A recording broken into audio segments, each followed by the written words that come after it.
Hey folks, welcome back to Wooden Tool Company's channel.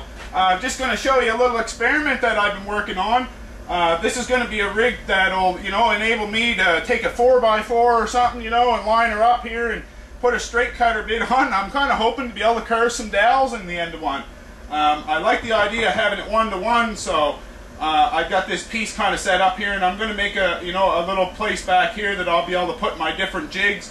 And the router's got to go on a slide yet, but this is just after a few hours of playing with this idea, and all I've got into it so far is 4 bolts, 2 springs, and a half a sheet of melamine.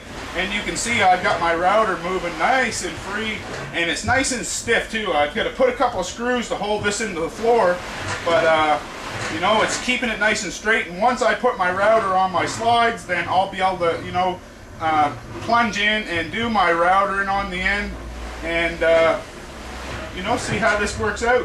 My aim is to have it, I'd like, the wish list for building this is like I said, I'd like to have it so it's 1-to-1. I can put a guide back here, and if it's a 1/2-inch bearing, it'll turn out, the same size out the other end.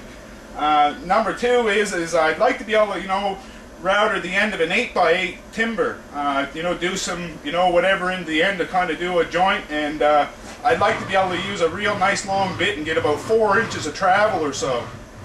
The other thing on the wish list is I'd like to have it dust free too. I want to have this so when I'm routering, I'd have my dust collector hooked up to this and all the dust will be gone. So folks, keep tuning into Wooden Tool Company. This is something that'll be easy to build. Like I said, it's it's just a few pieces of melamine and a few pocket screws, and this base right here, just now that I've got it designed, I can reproduce this in no time flat.